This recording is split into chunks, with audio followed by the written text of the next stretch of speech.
Well, you guys have questions, and I finally got some answers. Welcome back to Comics Are Dope. I am BJ Kicks, and first of all, I have to say a huge thank you to all of you because as I'm recording this, we just crossed 20,000 subscribers on this channel. That seems like an unreal number. That seems fake, but that's a real thing that happened, and I couldn't have done it without you. Literally you watching this video right now. That's insane. I don't have all the words to describe my gratitude right now. So I'll get it all together for like a mushy Instagram post or something. But for now, I wanted to celebrate this milestone by answering questions from you, the community. So I put out a call for questions like a month ago, and I have written your questions down, and we're going to answer them. I'm doing my best I grouped the questions kind of based in different categories, and I tried to reduce the number of like repeat questions. There were some questions that I got from multiple people. So I'm gonna try to shout everybody out while answering questions that feel similar in one answer. So like I said, I've got like light questions like, who would win in a fight? I've got heavier questions about like family and like work-life balance type stuff. And then we've got like just fun stuff from the community. So let's go ahead. Let's start with some light questions, low-hanging fruit as it were. So Shaky Z 5779 says, who are some of your favorite musicians and songs since you used to be in the music industry? And well, I did work in the music industry. I was an intern at an indie label, an indie hip hop label called Jamla. And for me, my era of music is like the blog era of hip hop. So basically from what, '08 to basically my college years. Anything that you could pick up on a blog in high school and college, it went from LimeWire to the blog era and all these artists dropping mixtapes and stuff. That's when Drake dropped So Far Gone. J. Cole had The Warm Up, which was the first one I listened to, but he had others before that. Ninth Wonder and Jamla Records were popping up, so Rhapsody is big for me. But yeah, basically that's where hip hop, I shouldn't say stops for me, but it kind of stops there for me. All the artists I listen to now are artists that were popping up then and have now become mainstays. So I don't listen to a whole lot of music anymore. Usually it's like just lo-fi beats while I'm working or driving, but there are a few artists that I'll still kind of stop the presses for and listen to their new works, at least once. So Rhapsody is one of those. J. Cole, Kendrick Lamar, I'll still listen to anything he puts out at least once. And then I like Chance the Rapper. I like JID as far as newer artists are concerned. But yeah, the list is short, and that's probably it at this point. Let's see. And on the same note, Low Energy Comic Fan says, what do you think are the favorite albums? What do you think are the favorite albums of some of the more major comic book characters? And, fun fact, I like to draw.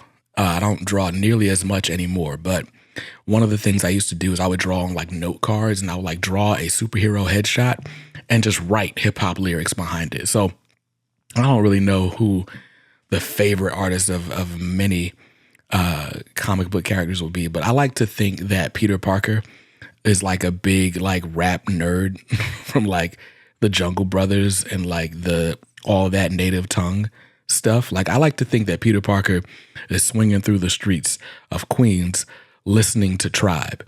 Like, I don't know, something about it just seems fun to me.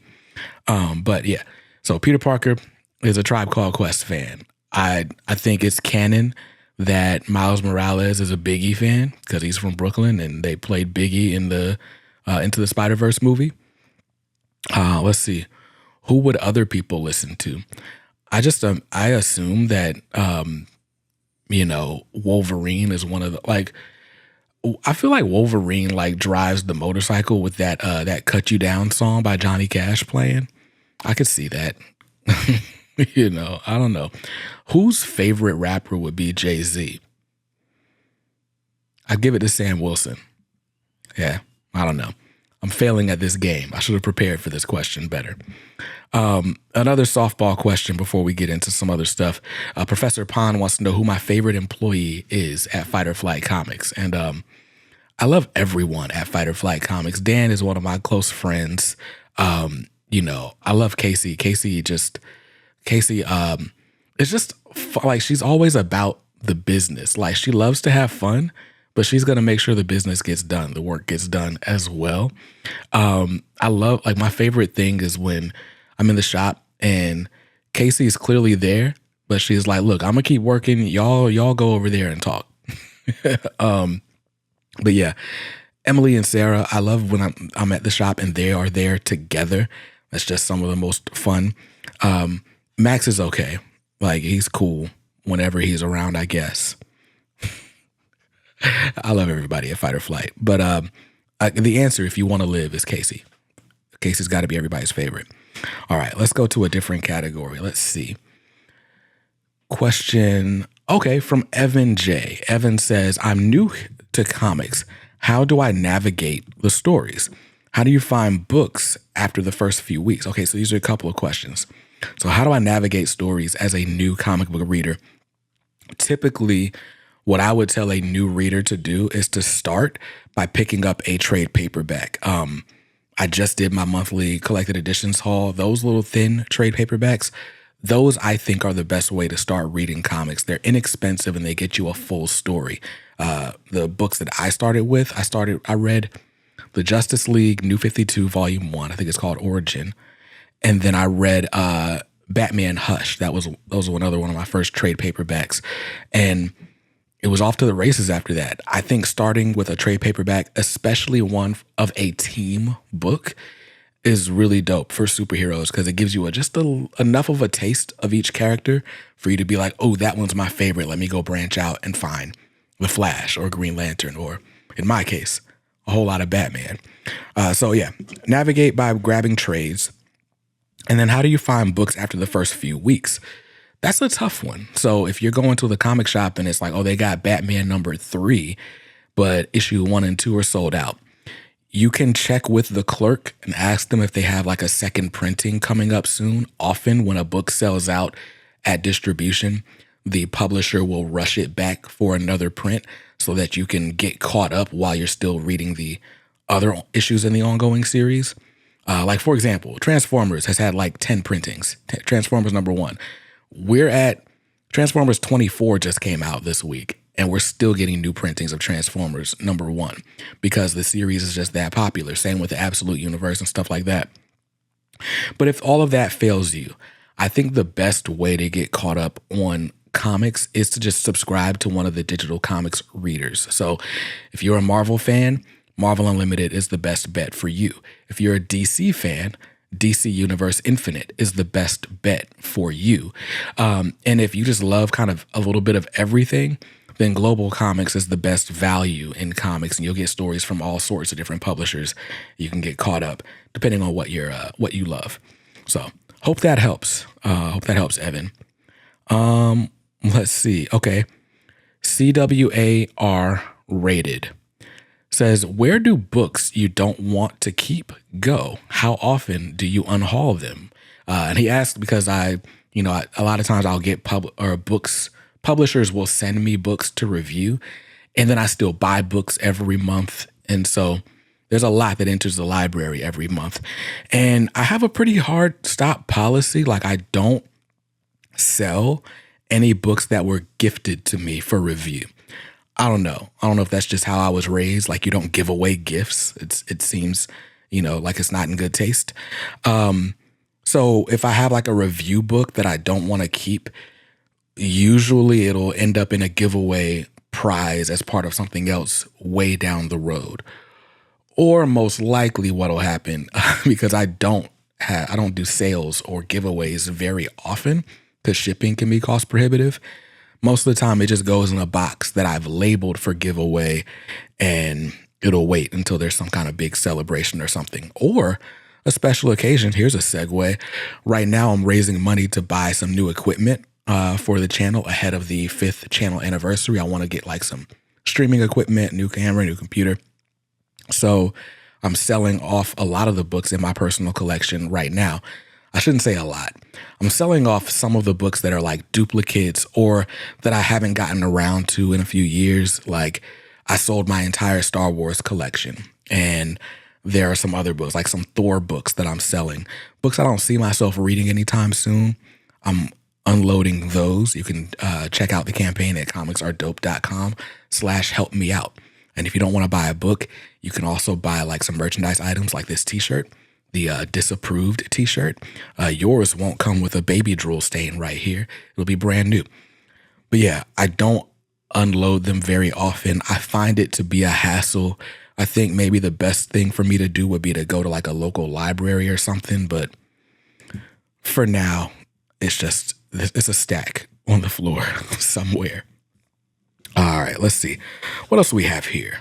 I want to make sure I'm mixing it up a little bit. Okay, here's a good one. Darkhound says, what are some of your most wanted runs in the Omnibus format?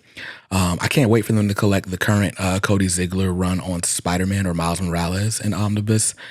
I would love to have like a 2-volume Ultimate Universe run in the Omnibus format, like this new Ultimate Universe from 2024. That would be dope. They are now collecting the Krakoa era, which is like literally what got me into comics was Krakoa. So X-Men by Jerry Duggan and X-Men Red and Immortal X-Men and all that stuff is going to come to Omnibus soon. I'm excited about that. I am excited to get all of the Tom King Batman in Omnibus format. I own almost every post-crisis Batman Omnibus. So I'm always excited for like new Batman content. I really want the Milestone books in Omnibus format. Like all 45 issues of Static in one oversized hardcover would be amazing. Same for Icon and Rocket, same for Hardware, same for Blood Syndicate. I really want those original Milestone titles in oversized hardcover format. Other than that, I'm not picky. We'll see what they collect. I'll probably buy it either way. Okay, Dave says, do you sell trades to get Omnis? Well, actually, I kind of paraphrased that. When a new Omni is released, and if you bought it in trade paperback, do you upgrade your Omnis or upgrade your trade paperbacks? It really just depends. My preferred format is hardcover, especially if it's oversized. So it really just depends on how much I like the story. If I really like a story, I'm going to want it oversized. But there are several things that I have in trade that I'll probably never upgrade. Like, okay, maybe there's not that many. Maybe there's not that many things that I wouldn't upgrade. Okay, I got a bunch of Valiant trades over there. I don't necessarily need to upgrade those to hardcover.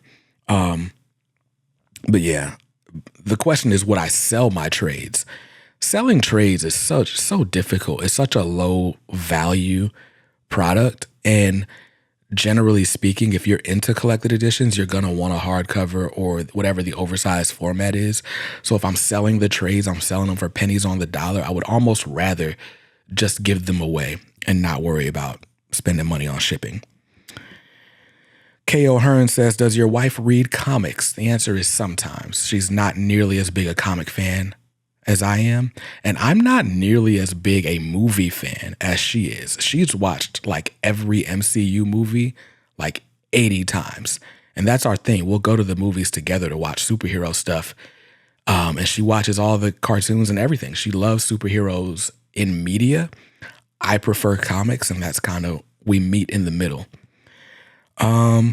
JG228 says, what are your favorite Jordan sneakers?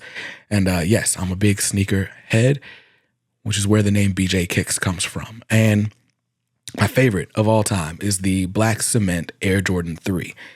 That is the one shoe. Like if I had to pick just one pair of shoes to wear for the rest of my life, I would just have the Black Cement 3s. Right now I'm kind of in this mode where I will wear one pair of shoes into the ground and then pick a different shoe and wear that every day until it's beat.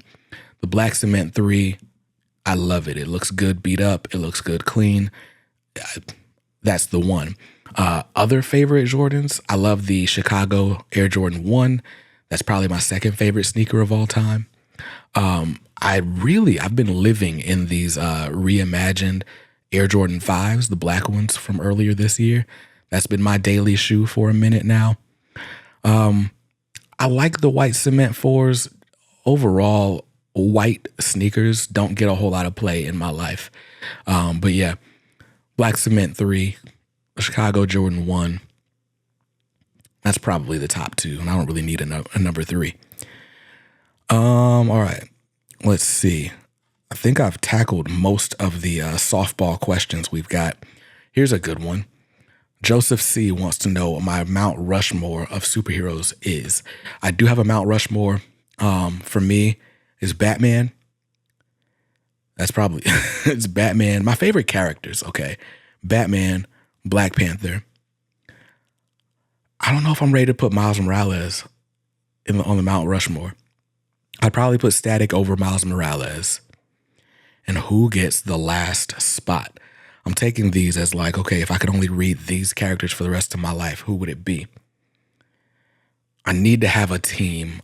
I'm probably going, is it X-Men or Justice League? I'm leaning Justice League over X-Men, but that's a tough choice. But that's my Mount Rushmore. All right. I also did a Mount Rushmore of black superheroes. That's in a YouTube short somewhere. So find that on the page. My homie Jade wants to know my favorite restaurants in North Carolina. And that's a trick question. I do not eat out. I'm a father of 3. You know how much money it costs to feed 3 kids and a wife and myself? So I don't eat out often at all, unless you count fast food. But I do very much enjoy cooking. It's probably my last hobby that I haven't monetized. And my favorite food to cook, I love cooking on the grill right now. So anything that I could slow roast and barbecue, stuff like that. Ribs. I made some beef ribs last weekend. Those were amazing. Yeah, give me that. Give me some meat that I can smoke. That's the one. All right. SJ Cartier wants to know if I could have a personalized comic just for me, who would be the writer, who would be on the art, who would draw the cover? All right. Right now, I really want Rocket of Icon fame to have a book, an ongoing.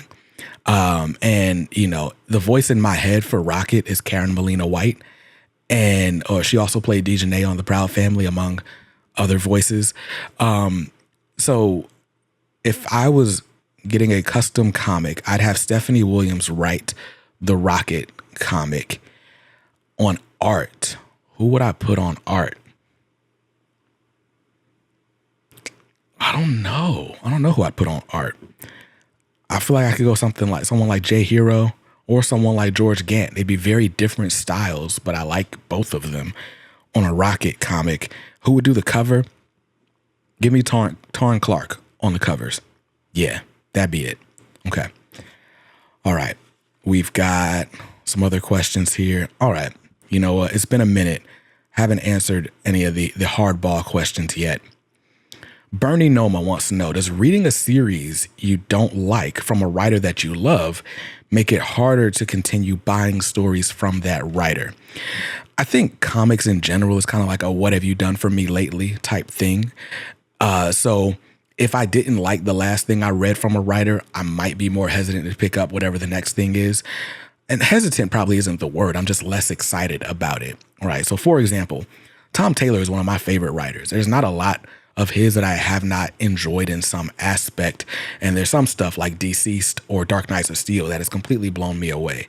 But there was a bit of a lull. Like I didn't love Superman Son of Kal-El.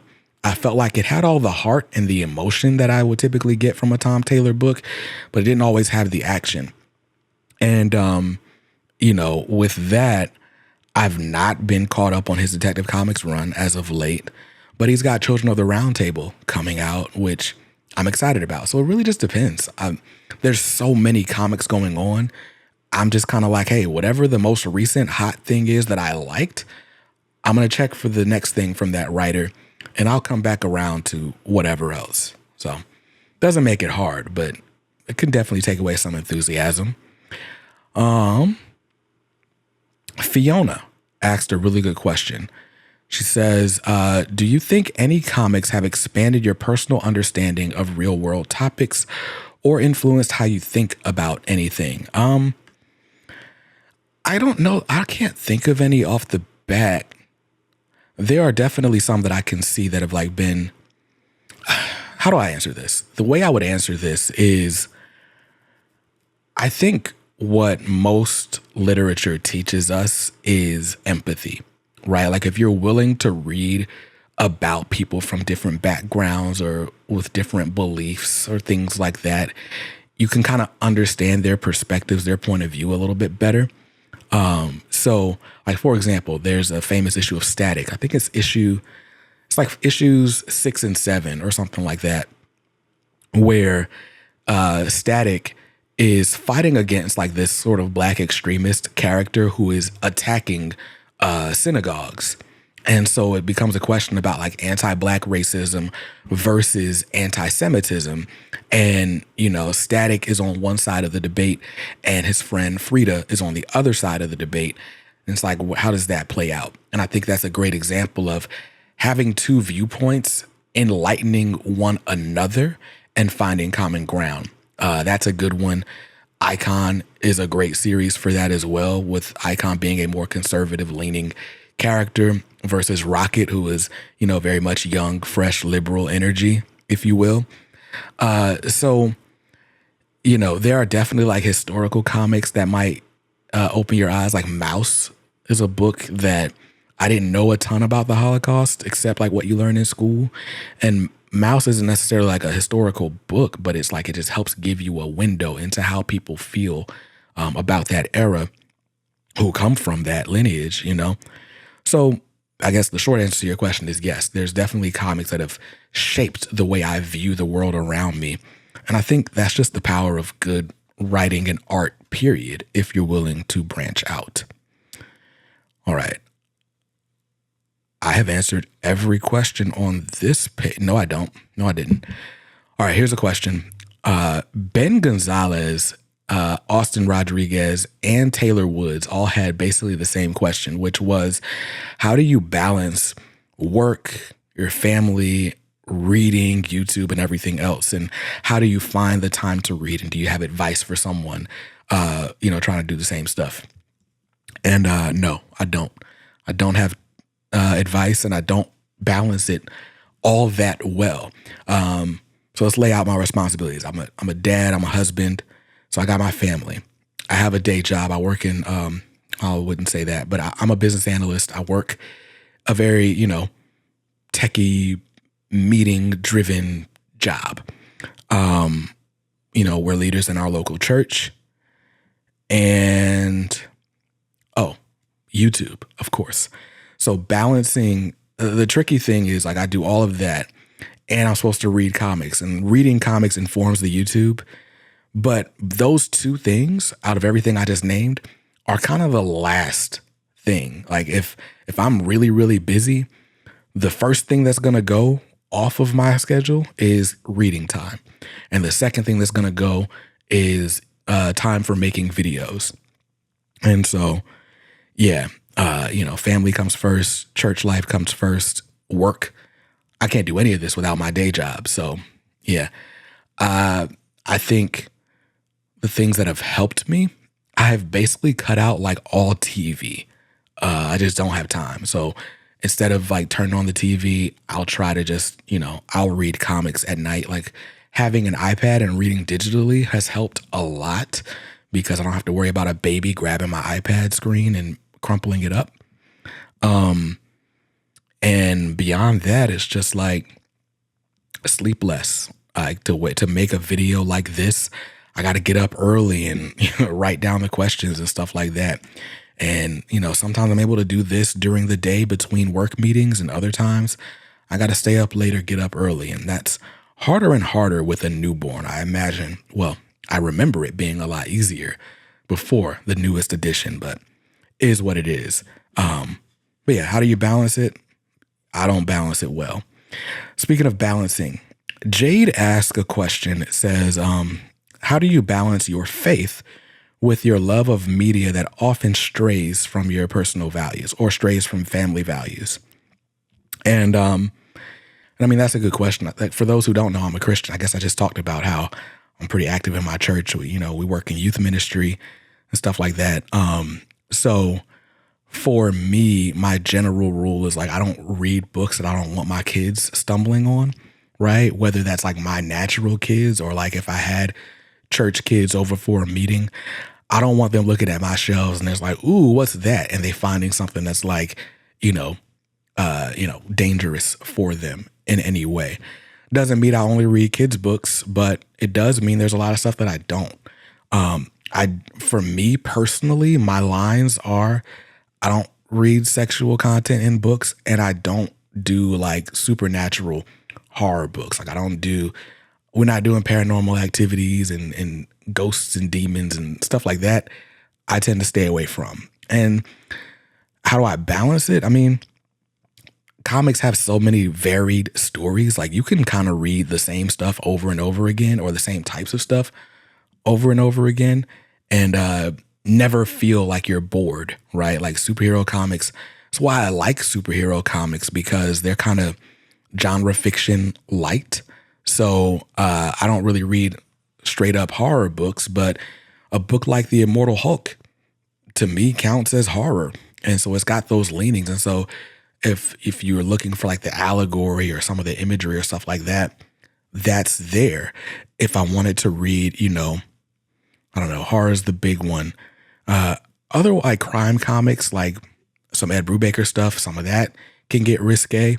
It's just, I don't know. I think it's just kind of knowing where the line is and understanding your own preferences that can make it easier to balance.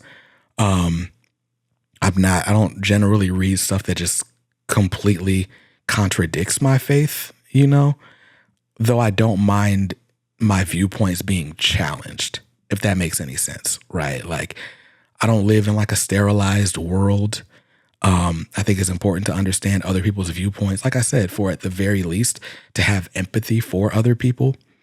And, but for my personal enjoyment, I'm usually just reading a fun superhero story. I like heartwarming stories with some action in them. So the lowbrow comic fan I am.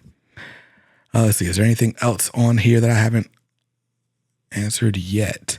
Okay, Gary, along those same lines, Gary Kruger says, do you feel your views hinder you from reading exceptional stories? Like, do you feel like having these hard limits keeps you from anything that, would otherwise be good? And like, possibly, I think on its face, that question, the way it can come across to me is like, hey, do you ever feel like you missed out on jumping off a cliff? And it's like, well, no. All respect to bungee jumpers, I'm not interested in bungee jumping. So it's, I don't necessarily feel I'm missing out on the experience of bungee jumping. But to those of you who like it, I'm glad it's there for you. For me, it's a matter of like personal convictions. It's not so much like this isn't right for anyone. While I do think there are things that are not right for anyone, it's a matter of like I said, things that are not right for me. I guess since we're going all transparent, right? Like I used to have an addiction to pornography, like that started when I was a kid. And so for me, sexual content in media, it's not a line I want to flirt with. It's very much like a former alcoholic, like going to a bar. It's probably not the best place to meet people, So that's how I feel about that. I don't necessarily feel like I'm missing out. There's not I can't think of exceptions. I don't really think I'm missing out. That's how I feel about it. I've answered most of these, but we've got like 3 more questions and they all kind of are the same. They're kind of the same question. So my man, Danny from Fourth Wall Comics wants to know the most fun part of the comics community. And the most fun is the people. Like doing this, you get to meet so many people. I get to see some of the same names in the comment section every week. And so that's the thing. Like, I think where you see it the most, or where I experience it the most, is when I go to conventions and I'm meeting like creators that I've talked to online, or just people like you who are watching this video right now come up to me like, yo, I watch your channel. I love your stuff. Thanks for doing videos. Like, that's the most fun part of it to me, is having conversations with others about comics, because that's the one thing I can't get if I didn't have a YouTube channel. And then Buckmaster B and Dominic from the Comic Book Report asked, okay, like, what's the biggest surprise from being in the comic scene? Like, there's one thing about like being like a member of the community offline. There's another thing to being like a public face of the comics community. And what's the biggest surprise now that you're in it? I think it's not surprising, but it is surprising. The biggest surprise in the comics community to me is how supportive everyone is, right? If I'm talking about YouTubers, like, I've got all of my favorite YouTubers in a group chat and we support each other all the time. Like, it's not a competition. When one of us gets a cool creator interview, we're all excited. When another one of us gets like some kind of brand deal or sponsorship opportunity, like, we're all excited. And I've definitely been in spaces where everything is a competition and you're kind of like, you might say you're excited for someone, but it doesn't really feel like you're excited for someone, or they're excited for you when successes come along.